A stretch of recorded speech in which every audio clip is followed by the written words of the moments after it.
பாலைவனத்தில் ஒரு ரோஜா, மீலாது நபி சிறப்பு நாடகம். எழுத்து முகவை சதக்கியார்.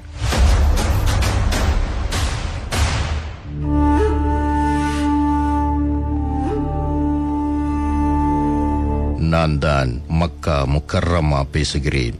ஆம், நீங்கள் சரியாகத்தான் செவியுற்றீர்கள்.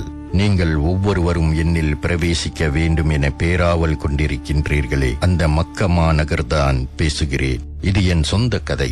என் வாழ்வில் நான் உன்னதப்படுத்தப்பட்ட தருணங்களையும் நல்லது நடந்துவிடாத என ஏக்க பரிதவிப்புடன் காத்திருந்த யுகங்களையும் உங்களிடம் சொல்லி என் அகம் ஆற்றிக்கொள்ளத்தான் விரும்புகிறேன். கேட்பீர்களா? கிமு 60 அல்லது 50ஆம் நூற்றாண்டுகளில்தான் இப்பூ உலகம் மனித சஞ்சாரத்தை முதலாய் கண்டது. அது கண்ட நாள் முதலே இந்நிலப்பரப்பில் முதலாய் ஏக இறைவன் வணங்கப்பட்ட இடம் என் இதய பகுதிதான். ஆம், காபாவைத்தான் சொல்கிறேன்.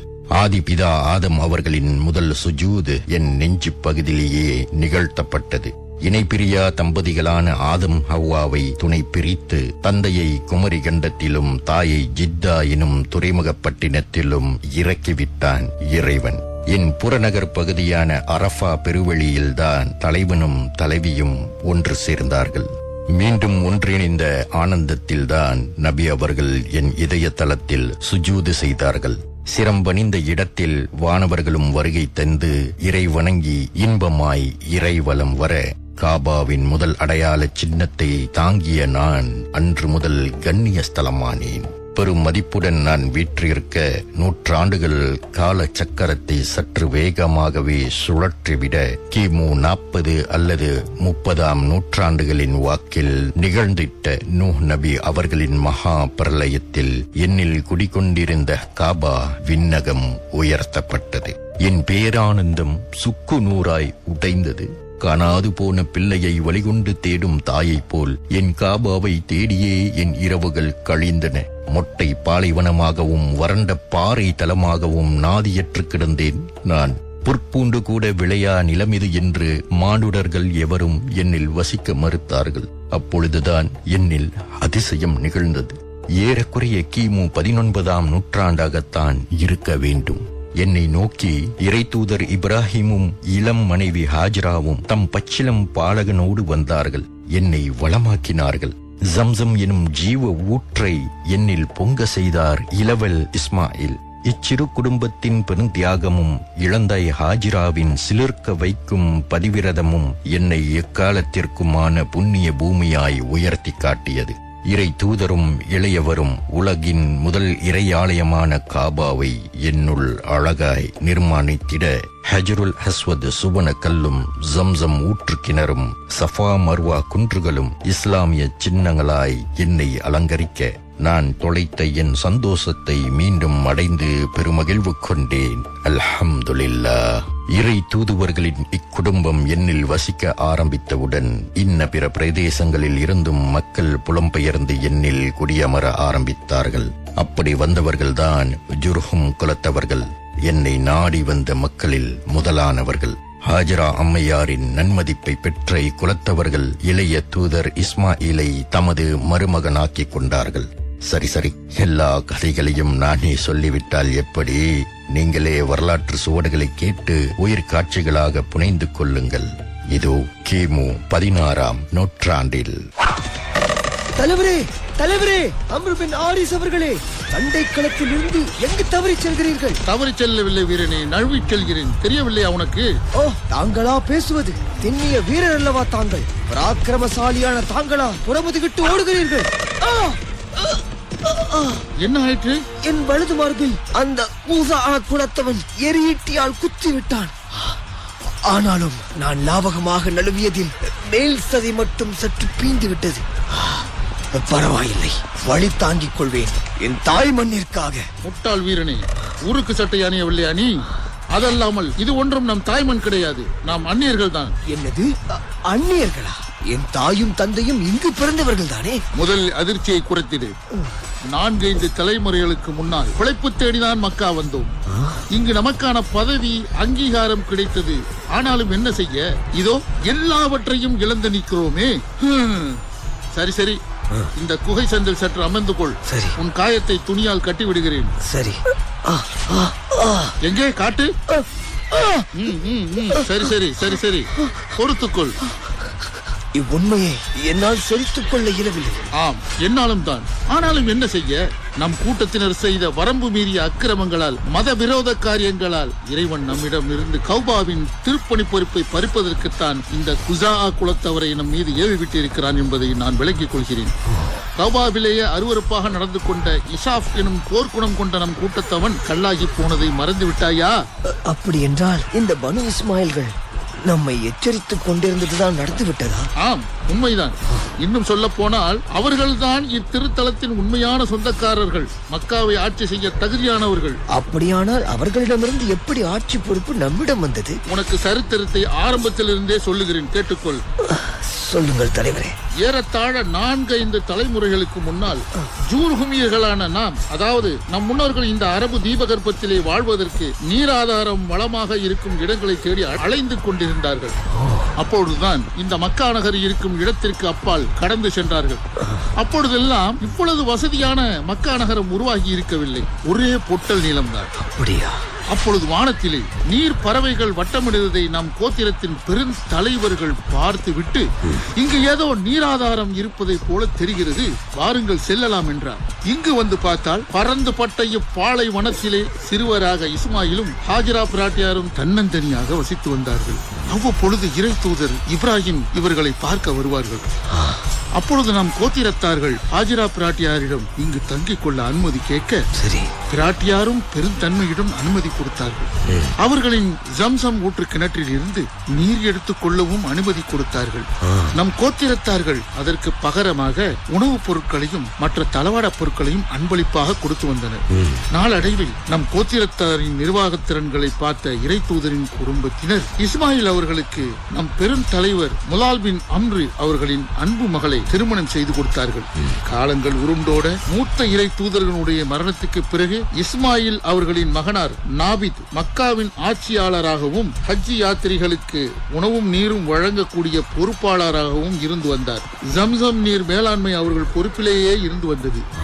இறை தூதர் இப்ராஹிம் அவர்களின் காலத்தில் இருந்து மக்காவிற்கு ஹஜ் யாத்திரிகள் பெரும் அளவில் வர ஆரம்பிக்க இப்பொட்டல நிலம் பெருநகரமாக மாறிவிட்டது.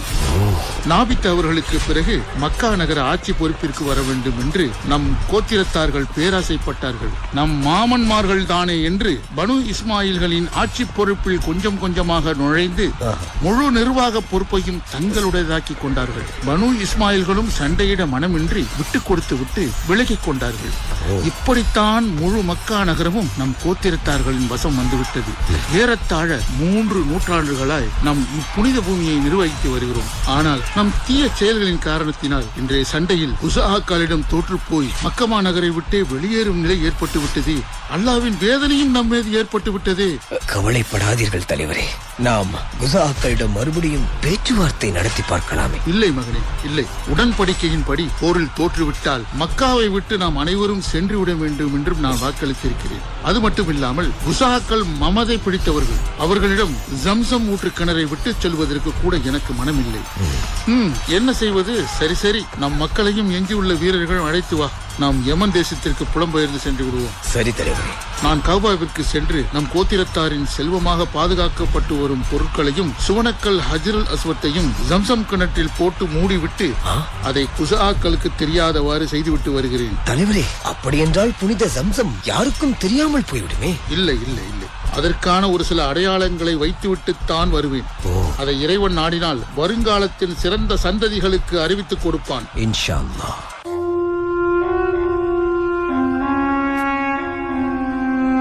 பார்த்தீர்களா? இந்த ஜுர்ஹூமியர்களை இவர்களின் நிர்வாக திறன்களின் காரணத்தினால் வல்ல அல்லாஹ் இறை தூதர்களின் குடும்பத்தினருடன் பந்தங்களை ஏற்படுத்தி கொடுத்து என் நிலப்பரப்பை ஆட்சி செய்ய வைத்து உலக ஹஜ் யாத்திரைகளின் புனித பணியாளர்களாகவும் தேர்ந்தெடுத்தான். ஆனால் பணமும் பதவியும் இவர்களை கண்மூடச் செய்துவிட்டது. மனோ இச்சைகளால் மதவிரோத காரியங்களில் ஈடுபட ஆரம்பித்தார்கள். என் கண்ணியத்திற்கு இழுக்கு ஏற்படுத்தலானார்கள். 300 வருடங்களாக இவர்களுக்கு வாய்ப்பு கொடுத்து திருந்தி விடுவார்கள் என சந்தர்ப்பமும் கொடுத்தான் ஏக இறைவன் அல்லாஹ். ஆனாலும் இவர்கள் தம்மை மாற்றிக்கொள்ளவில்லை. ஆகவே இறைவன் இவர்களிடமிருந்தே இம்மகா பொறுப்பை பறித்து விட்டான். அல்லாஹ் நம் அனைவரையும் பாதுகாத்து அருள் புரிவானாக. ஆமீன். அடுத்து இவர்களின் தவறுகளை எதிர்த்து போராடி வெற்றி கொண்ட இந்த குஸஆக்கள் பெற்ற பதவியையும் செல்வங்களையும் முறையே பயன்படுத்தினார்களா? கடமையை நிறைவேற்றினார்களா? வாருங்கள் பார்ப்போம். இதோ. அண்ணா, அண்ணா. என்ன ஹீரா, சொல். நினைத்து பார்க்க பார்க்க எனக்கு மிகவும் பூரிப்பா இருக்கிறது அண்ணா. எதை சொல்கிறாய்? நாம் எல்லாம் இப்படி குடும்பமாக ஹஜ் யாத்திரை செய்வோம் என்று நித்திரையில் கூட சொப்பனித்ததில்லை. நம் பனு கல்பு கோத்திரத்தின் பயணக்குழுவில் நம் குடும்பமும் இணைந்து செல்வதை நினைத்தாலே இன்பமா இருக்கிறது. ஆம், தந்தையினிடம் இறுதி ஆசையாய் சொன்னது இதைத்தான். அவரால் அழைத்து செல்ல முடியவில்லை. அல்லாஹ் என்னை பணித்திருக்கின்றான் போலும். சரி அண்ணா, எனக்கு யாத்திரை பற்றி சொல். ஹீரா, இறைவன் நாடினால் 2 நாட்களில் நாம் மக்கா நகர் சென்றடைந்து விடுவோம். பிறகு முதலில் காபாவை வலம் வருவோம். பிறகு இம்மாதத்தின் 2ஆம் கிழமையில் மீனாவுக்குத்தானே செல்வோம். ஆம், காபிலா தலைவர் அன்று அறிவுறுத்ததை ஞாபகம் வைத்திருக்கிறாய் போல. ஆமண்ணா, 2ஆம் கிழமை என்றால் 8ஆம் பிறை அன்றா? நேற்று தானே இம்மாத பிறை தோன்றியது. ஆமாம் ஹீரா. பிறகு அரஃபா திறந்த வெளியில் பகல் தங்குவோம். அங்கிருந்து முஸ்தலிஃபாவில் பறந்த வெளியில் இரவு தங்கி பிறகு மறுபடியும் மீனா, இறுதியாக மக்கா. இப்படி 5-6 நாட்களான ஆன்மீக பயணம் இது. அண்ணா, மக்காவின் ஆட்சியாளரும் குஸஆக்களின் தலைவருமான அம்ரு பின் லுஹை பற்றி நீங்கள் என்ன நினைக்கிறீர்கள்? அவர் வழிகேட்டில் சிக்கிக் கொண்டார் என்பது தெளிவாக தெரிகின்றது. ஆனால் அவர்தானே வருடா வருடம் யாத்திரை காலங்களில் 10,000 ஒட்டகங்களை அறுத்து விருந்து வைக்கிறார். நன்மையான காரியங்கள் செய்வதால் இறை துரோகம் செய்வது ஆகுமாகிவிடாதே. இறை துரோகமா? ஏக இறைவனுக்கு இணை வைப்பது இறை துரோகம் அல்லவா? மனிதர்களுக்கு செய்யும் நலவுகள் மக்களிடம் நற்பெயர் பெற்று தரும். ஆனால் செல்வத்தையும் பதவியையும் கொடுத்த இறைவனுக்கு நன்றி கெட்டு நடக்கலாமா? ஒற்றை கடவுளான அவனுக்கு இணை துணை கற்பிப்பது பெரும் கொடுமை அல்லவா? அப்படியா செய்தார் அவர்? ஆம், சில வருடங்களாக ஹுபல் என்ற வடிவத்தை காபாவின் உட்புறத்தில் நட்டு வைத்திருக்கின்றார். அல்லாஹ்வே, இதுவெல்லாம் அவருக்கு எங்கிருந்து கிடைத்ததண்ணா? அவர் ஒரு பெரும் வியாபாரி அல்லவா? வியாபார பயணமாக சில வருடங்களுக்கு முன் ஷாம் தேசத்திற்கு அவர் சென்ற பொழுது அங்கு ரோமானியர்களின் வணக்க ஸ்தலங்களுக்கு சென்று பார்த்திருக்கின்றார். அங்கு இந்த ஹுபல் வடிவம் இருந்திருக்கின்றது. ரோமானியர்கள் இதை வணங்கினால் மழை பெய்யும் என்று சொல்லி இருக்கின்றார்கள். அல்லாஹ்வே, மக்காவில் தான் மழை பொழிவது குறைவாக இருக்கின்றதே, ஆகையால் அதை எனக்கு தாருங்கள் என்று கேட்டு வாங்கிக் கொண்டு இங்கு வந்து நட்டு வைத்து விட்டான் முட்டாள் தலைவன். மன்னிக்கவும், அவர். இப்படியெல்லாமா ஒரு தலைவர் நடந்து கொள்வார்? குஸஆக்களின் இந்த அநீத கொடுமையை தட்டி கேட்க யாரும் இல்லையா? அம்ரு பின் லுஹை ஒரு ஐஸ்வர்யவான். தன் ஐஸ்வர்யத்தால் புண்ணியம் பல பண்ணுகிறவன். மக்களும் அவன் வார்த்தையை வேதவாக்காய் நம்புகிறார்கள். ஏக இறைவனை நம்பியவர் இவ்வாறும் இருப்பாரா? ஓரிரை கொள்கை கொண்டவன் இறை துரோகம் செய்யும் பொழுதுதான் இணை வைப்பவனாக மாறுகிறான். தன் வாழ்வில் விரும்பியது நடவாத பொழுது இறை நிந்தனை செய்து வேறு புறசக்திகளை நாடுகிறான். பார்ப்பது எல்லாம் நம்பி போற்றுகிறான், வணங்குகிறான், துதிபாடுகின்றான். இக்கரைக்கு அக்கறை பச்சை எனும் மனித மனோபாவம் இறை நம்பிக்கையிலும் ஏற்பட்டு விடுகிறதல்லவா? ஆம், அதுதான் காரணம். யோசித்துப் பார். இந்த ரோமானியர்கள் கூட நூ நபி அவர்களின் வாரிசுகளில் வந்து பின் வழி பிறந்த அமாலிக்கர்களின் தெய்வங்களைத்தானே போற்றுகிறார்கள். அவர்கள் கொடுத்த ஹுபைலை தானே அம்ரு பின் லுஹை இங்கு காபாவில் நிறுவியிருக்கின்றார். உண்மைதான் அண்ணா. உண்மையான இறை பக்தன் இன்பத்திலும் துன்பத்திலும் செல்வத்திலும் ஏழ்மையிலும் அனைத்து சூழ்நிலைகளிலும் ஏக இறைவனின் மீதான நம்பிக்கையில் கிஞ்சிற்றும் சந்தேகம் கொள்ள மாட்டான். புற சக்திகளின் பால் ஈர்ப்பும் கொள்ள மாட்டான். இப்புற சக்திகள் எம் இறை நம்பிக்கையை பரீட்சிக்கவே படைக்கப்பட்டுள்ளன என உணர்ந்தவன் அவன். இவ்விசேட குணம் கொண்டவனே படைத்த இறைவனை பற்றி பிடித்துக் கொள்வான். அவன் வழங்கிய வாழ்க்கையை பொருந்திக் கொள்வான். அப்பொருந்திய வாழ்க்கையை கொண்டே பெரும் வெற்றி பெறுவான். வல்ல இறைவன் நம் அனைவரையும் காப்பாற்றி அருள வேண்டும். சரி மஹீரா, இதோ கபிலா தலைவர் பாளையம் இறங்கிட கொடி அசிக்கிறார். இரவு தங்குவதற்கான கூடாரம் அடிக்க வேண்டும். நீ சென்று தாயாருக்கு உதவி செய். நாளை முற்பகல் பிரயாணத்திலேயே ஹரம் இலையை அடைந்து விடும் என்று நினைக்கின்றேன். இன்ஷா அல்லாஹ். சரி அண்ணா.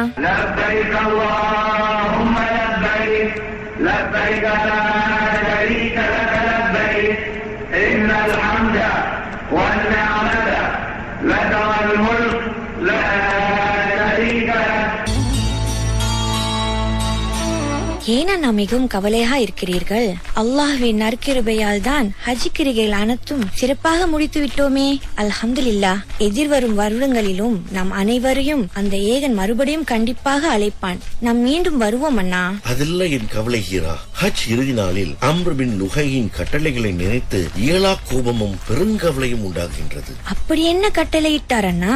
அவர் துஷ்ட ஜின்களால் வழிநடத்தப்படுகின்றார் என்று நினைக்கின்றேன். ஓ, இது என்ன மதிக்கேடு? ஹஜ்ஜுடைய மாதங்களுக்கு முன்பதாக அந்த ஜின்கள் அவரிடம் நபி நூ அலைஹிஸ்ஸலாம் அவர்களின் காலத்தில் உருவான வடிவங்களான வத், சுவா, யகூத், யஹூக், நஸ்ர் ஆகியவைகள் ஜித்தா பட்டணத்திற்கு அருகே மண்ணுக்கடியில் புதைக்கப்பட்டு மறைக்கப்பட்டுள்ளது என அறிவித்தனமாம். அந்தோ வழிகேடே. பிறகு அவற்றை தேடி எடுத்து திஹாமா தேசத்தில் சில மாதங்களாய் வைத்திருக்கின்றார். வைத்திருந்து அவற்றில் ஒவ்வொன்றையும் பெருங்கோத்திரத்தார் ஒவ்வொருக்கும் பிரித்து கொடுத்து வணங்கச் சொல்லி அந்த ஜின்கள் கட்டளையிட்டிருக்கின்றன. ஆக அதை பற்றித்தான் இறுதி கூட்டத்தில் சொன்னாரா? பிரித்தும் கொடுத்து விட்டார். யா அல்லாஹ், இப்ராஹிம் நபி அவர்களின் சத்திய மார்க்கத்திலிருந்து நம் அனைவரையும் திசை திருப்பி விடுவார் போல் இருக்கிறதே. பனு கல் கூட்டத்தினரான நமக்கு வத் எனும் வடிவத்தை கொடுத்திருக்கின்றார். சுவாவை முத்ரிகா கோத்திரத்தாருக்கும், யகூத்தை பனு முராத் கோத்திரத்தாருக்கும், யவூக்கை யமன் தேசத்தவர்களின் சிலருக்கும், நஸ்ரை ஹிம்யர் வம்சத்தவருக்கும் கொடுத்து வழிபட சொல்லி இருக்கின்றார். அரபு தீபகற்பத்தில் வாழும் அரபு இனத்தவரின் கை சேதமே. இப்படியே போனால் இந்நிலம் அனைத்தும் மீண்டும் இணை வைப்பவர்களால் நிரம்பிவிடுமே. அம்ர் பின் லுஹை மீதான கண்மூடித்தனமான நம்பிக்கை இவ்வரபுலகில் இணை வைத்தலை பறித்திடுமே.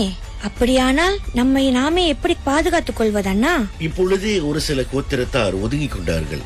ஒரு சில கோத்திரத்தார்கள் அம்ரு பின் லுஹையுடைய கொள்கைகளை பின்பற்றுகிறார்கள். மேலும் ஒரு சிலர் இதர கோத்திரத்தார்களை கொள்கையின் பக்கம் வற்புறுத்துகிறார்கள். இது சைத்தானுடைய சூழ்ச்சிதான். அவன் ஒவ்வொரு காலகட்டத்திலும் இறை தூதுவர்கள் இவ்வுலகை விட்டு பிரிந்து சென்ற பிறகு மக்களிடம் சன்னமாக தீய கொள்கைகளையும் இணை வைப்பு விழுமியங்களையும் பரப்பிவிடுவான். சில நேரங்களில் அதிகாரத்தை கொண்டும் சில நேரங்களில் போலி அன்புடனும் மக்களை அணுகி அவன் நம்பிக்கையை களவாடுவான். இப்படிதான் ஆதம் நபி அவர்களின் வாரிசுகளை வழிகெடுத்தான். நபி நூஹை அவர்களின் பிரளயத்திற்கு பிறகு எஞ்சியிருந்த பரிசுத்த இறை நம்பிக்கையாளர்களின் வழி வந்தவர்களிடமும் இணை வைப்பை அழகாக காட்டி வழி தவற செய்தான். இதோ இப்பொழுது இப்ராஹிம் நபி அவர்களை பின்பற்றுவோருக்கு வலை விரித்திருக்கின்றான். அரபுகளின் கையாளாகாத தனம் அவர்களை நரக விளிம்பில் தள்ளிவிடுமே. எதிர்காலம் என்னவாகுமோ? செல்வமும் செல்வாக்கும் கண்ட குஸஆக்களின் அறிவீனத்தால் என் நிலத்திலேயே இறை நிராகரிப்பு ஆரம்பமாகியது. பதறினேன், கண்டு கொள்ளார் இல்லை. அம்ரு பின் லுஹை கொடுத்த சனம்கள் அரபு தீபகற்பம் எங்கும் பரவலாயின. ஒவ்வொரு முறையும் ஹஜ்ஜுடைய காலங்களிலே இந்த கோத்திரத்தார்கள் அனைவரும் ஒன்று சேரும் பொழுது அவரவர்கள் கொண்டு வந்த கொள்கை சீரழிவுகளையும் புது புது மௌடிக பழக்க வழக்கங்களையும் ஒருவருக்கொருவர் பகிர்ந்து கொண்டார்கள். நாளாக அறியாமை காலம் மிக மோசமானதொரு நிலையை அடையலாயிற்று. கொள்கை சீரழிவு மட்டும் இல்லாமல் மனிதாபிமானமும் ஒன்றுமில்லாமல் போனது. சண்டை சச்சரவுகள் பெரும் போர்களாயின. பெண்களை மதிக்க அரக்க குணம் ஆண்களிடம் இயல்பு பண்புகளாயின. சுதந்திரம் மனிதர்களை சண்டை சச்சரவுகளின் மூலம் கைதிகளாக்கி பிறகு அடிமைகளாக்கும் குணம் அரசியல் வீதிகளில் ஒன்றாகி போனது. எங்கும் அநீதி, எதிலும் அநியாயம் என அரபு தீபகற்பமே இருண்ட கண்டம் ஆகிவிட்டது. நல்லோர்களும் பனு இஸ்மாயில்களும் புலம்பெயர்ந்து பிரிந்து எங்கெங்கோ சென்று விட்டார்கள். விடிவெள்ளியை எதிர்பார்த்து காத்திருந்தேன். கொஸஆக்கள் வீழ்ந்தால் நிலை மாறுமா என எதிர்பார்த்தேன். நல்லோர்கள் மீண்டும் என் பூமியில் ஒன்று சேர்வார்களா என காத்திருந்தேன். இப்படியே நூற்றாண்டுகள் கடந்தன. இறுதியாய் என் பாலை நிலத்தில் ஒரு ரோஜா பூத்தது. அவரின் வருகைக்கான முன் ஏற்பாடுகளை தான் வரும் அத்தியாயத்தில் நீங்கள் செவியுறப் போகிறீர்கள். இதோ அரபுகளின் வசந்த காலத்திற்கு முந்திய நிலை. கிபி 5ஆம் நூற்றாண்டின் மத்திய காலம். அப்துல் முத்தலிப் எனும் அற்புத மனிதர். ஹாரிஸ், என்ன தந்தையே? கொட்டடியில் ஒட்டகங்களுக்கு தீனி வைத்து விட்டாயா? ஆம் தந்தையே. தந்தையே, காலையில் நகரில் ஒரு கர்ப்பிணி பெண்ணின் வயிற்றை கிழித்து கொலை செய்து விட்டார்கள். இதை பற்றியெல்லாம் சற்று தாருன் நத்வாவில் பேசி ஒரு முடிவெடுக்கலாமே. என்ன பிரச்சனை?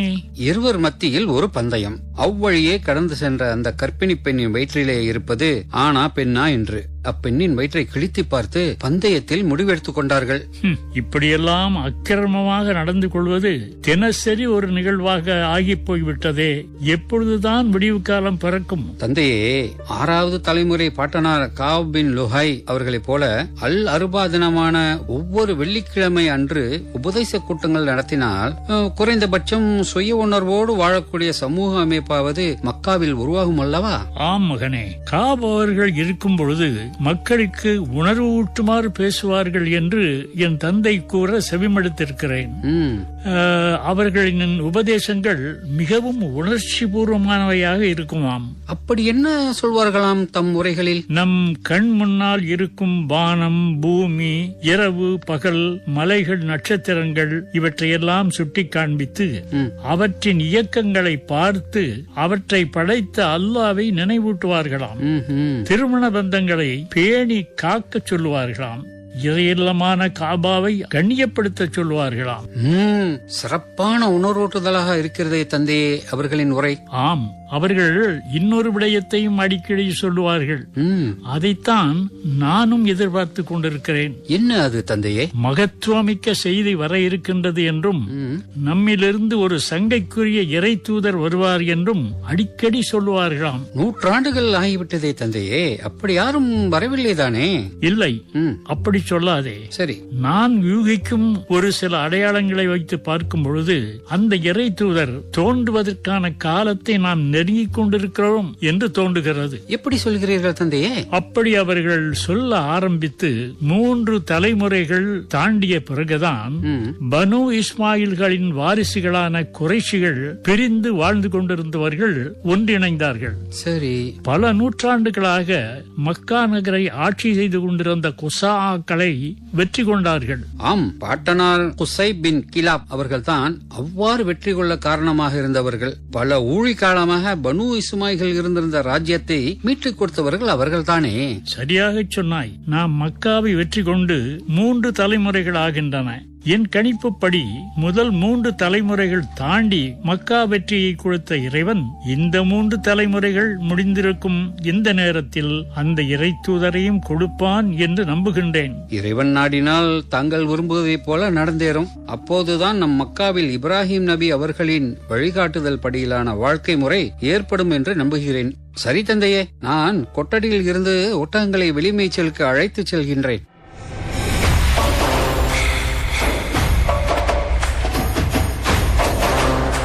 அல்லாஹ், அல்லாஹ், இது என்ன கனவு? ஒன்றும் புரியவில்லையே.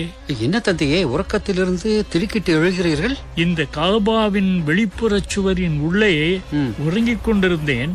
ஏதோ புரியாத கனவு. என்ன கண்டீர்கள் தந்தையே? 4 நாட்களாக இந்த ஒரே கனவு வந்து கொண்டிருக்கிறது. இப்படியான கனவு தந்தையே? 3 நாட்களுக்கு முன்னால் இதே இடத்தில் படுத்திருந்தேன்.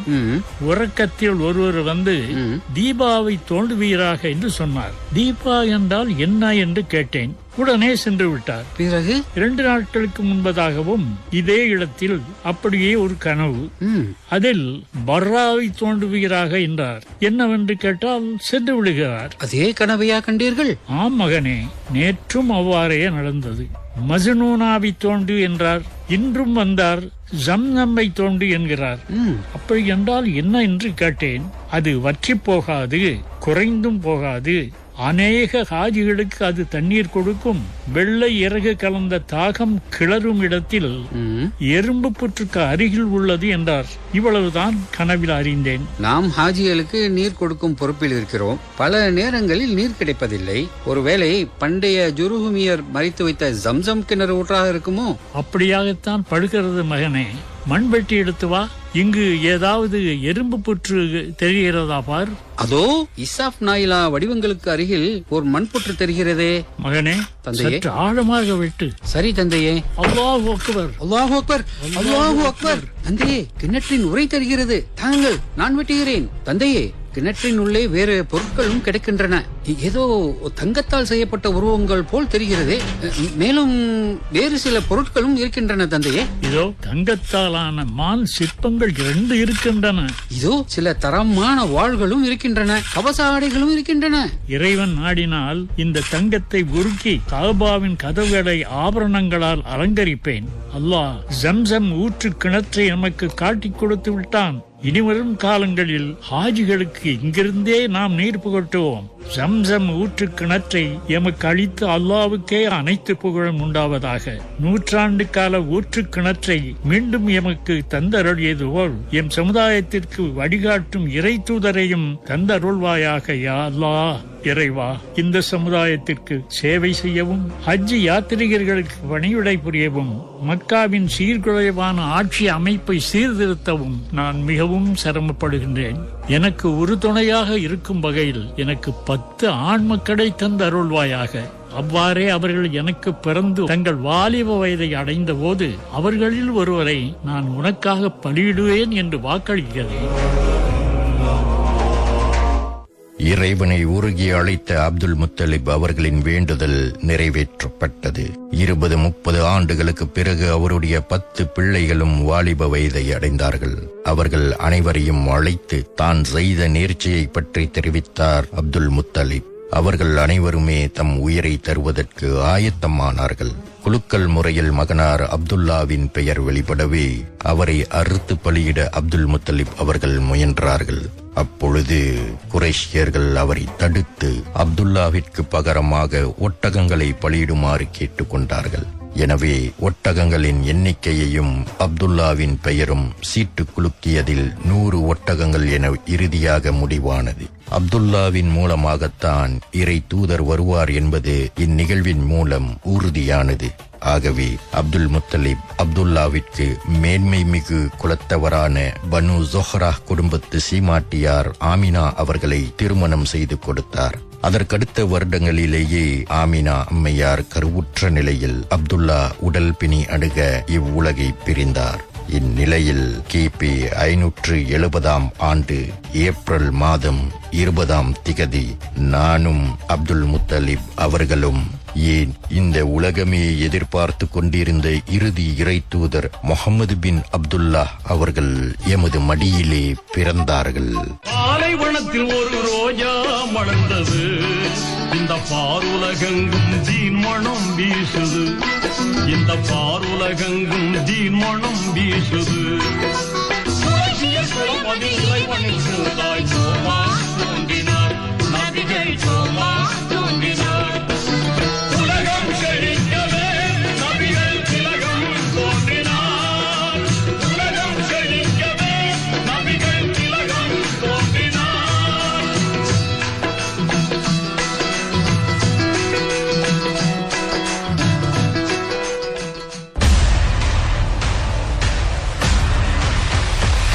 நேர்களே, இதுவரை முகவை சதக்கியார் எழுதிய பாலைவனத்தில் ஒரு ரோஜா மீலாது நபி சிறப்பு நாடகம் கேட்டீர்கள்.